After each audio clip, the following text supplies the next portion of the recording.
In a rather stunning and definitely unprecedented decision, Colorado's Supreme Court has ruled that since Donald Trump engaged in an insurrection and due to the Constitution's 14th Amendment, he will not appear on Colorado's ballot for the 2024 presidential election.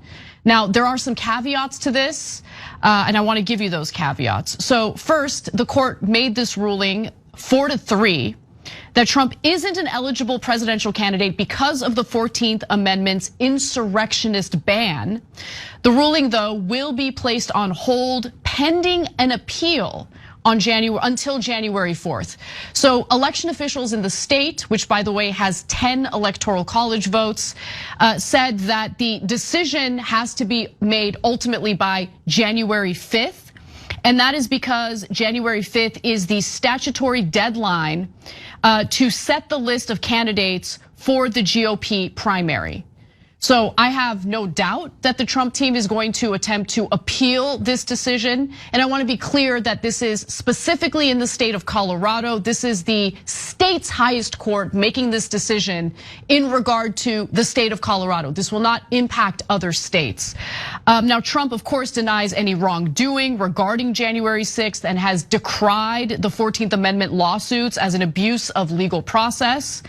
And just to give you some more information about the 14th Amendment, it was ratified under the Civil War. The 14th Amendment says that officials who take an oath to support the Constitution are banned from future office if they engaged in insurrection. But the wording is vague. It doesn't explicitly mention the presidency and has only been applied twice since 1919. So this story is developing. It literally just broke. I am curious what you think about this, Cenk. Yeah, well, first of all, I'm thrilled that people are beginning to read the 14th Amendment. Yes, you should read the whole thing. It's got amazing parts to it. So in this case, there's no question that the 14th Amendment says that if you participated in an insurrection, obviously meaning the Civil War, but beyond, it didn't just say the Civil War. They said any insurrection against America, you cannot hold office. And that makes sense. And it is what Trump did in insurrection. Yeah, definitely. He had fake electors ready to do a coup and install himself when he knew he had lost. That is an insurrection against America. So point one, the ruling is logical. You could disagree with it politically, but it is logical. They're just enforcing what the 14th Amendment actually says. So then you can say, hey, I want to argue on the facts. Was it really an insurrection? No problem. That's what courts are for. So far, the Colorado Supreme Court has ruled, yes, it was an insurrection. They could appeal and they could, and eventually they'll almost certainly take this to the Supreme Court. So now there is one issue that I have with it, which is that if the different states start interpreting the 14th Amendment in different ways, the Supreme Court must resolve it. Because we cannot have Colorado banning Trump and some other states banning some other candidates that are potentially on and not on the ballots, and have this hodgepodge all over the country of blue states and red states blocking different candidates. So I urge the Supreme Court to take this on, take any 14th Amendment case on, and clarify what the rules are. And if I was on the Supreme Court on this one, I don't see how it's not an insurrection, and I don't see how the 14th Amendment wouldn't apply. It's literally written for exactly this type of situation. So yeah, I think the Colorado Supreme Court is right. Yeah, look, I don't know. I'm mixed on this, and please be understanding toward me because I'm just processing this decision by Colorado Supreme Court and what it means. So I totally agree with you in that, logically speaking, this makes a lot of sense. Maybe I took some of the threats from the likes of Tucker Carlson to heart, and aside from the logical component of this, I am concerned about what this means for Trump supporters and how they might potentially lash out if this ruling in Colorado stands. I also agree with you that the United States Supreme Court needs to adjudicate this matter. I'm curious to see if they take it up. I think they might, but yeah, I'm worried. Okay, so I agree with the decision. Let me just make that clear. I am worried about what this means for the future of the country and how Trump supporters might lash out given this decision by the Supreme Court in Colorado? Well, let me bifurcate that, because I'm worried that the country needs to remain united, and we need to have a clear national decision. Was it an insurrection or wasn't it? I think it was. I think a lot of people think it was. Obviously, tons of people don't think it was an insurrection.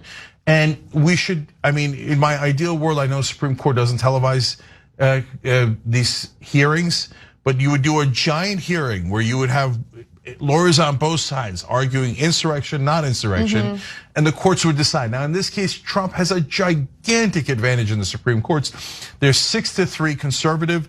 The court has in the past made brazenly political decisions, handing George W. Bush the 2000 election 5-4 along political lines. A vote that Sandra Day O'Connor hinted she regretted because of how political it was, and obviously political. And Donald Trump has appointed 3 of the Supreme Court justices, giving him a gigantic advantage. If he still loses in the Supreme Court after both sides are heard out, then yes, as a nation, we have decided that it was an insurrection and he is banned.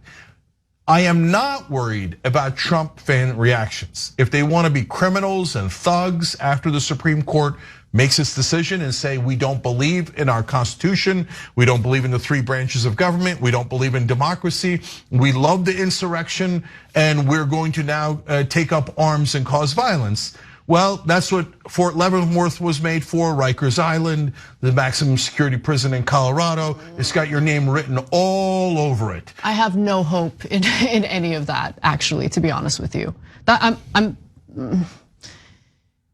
I have less faith in our criminal justice system today versus where it was at even like 5 years ago. And what I mean by that is, we're talking about a group of people who are heavily armed, okay? And we're also talking about law enforcement that is short in terms of staffing, in terms of the number of officers. There's like a giant shortage right now. So I don't know. I know that there has been, at least among the MAGA crowd, some portion of them, some percentage of them have been itching for a civil war, and they've been very vocal about that. I'm just concerned about violence breaking out. That doesn't mean that the potential violent reaction should weigh into the decision made by federal judges or the United States Supreme Court. But I'm just telling you the 2 different thoughts I'm having at the same time. One thought is based on logic and the evidence that we've talked about on this show, the evidence that was presented very clearly during the January 6th hearings, the evidence that will continue to be presented very clearly in the 2 indictments that Donald Trump is facing, one in Georgia, one on a federal level in regard to election interference. So there's that side of it, but then there's also the concerns I have about this further tearing the country apart. Yeah, I know. So look, number one, I understand the concerns, but number one, we shouldn't negotiate with terrorists.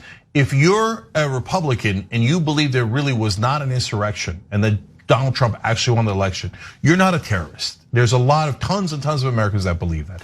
I think you're massively wrong and fundamentally wrong. You've never shown one piece of evidence, but good, you get to prove it in court in Atlanta. You get to prove it in court in the federal trial that Donald Trump is up in, and now you might get to prove it at the Supreme Court where the judges are completely stacked in your favor.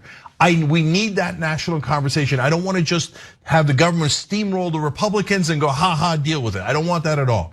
But if you say after all is done, no, even though the justice system was rigged on our side in favor of us, I don't care. Even though we presented no evidence, I don't care. I just want to pick up a weapon and kill people I disagree with. No, then I don't negotiate with terrorists. Though then the government should come and get you and put you in prison, probably for the rest of your life. And if you say, I'm a political prisoner just because I wanted to murder you, yes. No, you're not a political prisoner. You're a prisoner because you wanted to murder people. No, we should not negotiate with terrorists. And I don't care what kind of violence these thugs and brown shirts promise us if they don't get their way. They're crying little babies who are constantly like, we don't need evidence. We don't need democracy. We just want power. Otherwise we'll kill you. Not interested in that. Not at all interested. That's what the military and the police are made for. And if you go in that direction, there should be massive consequences on your head.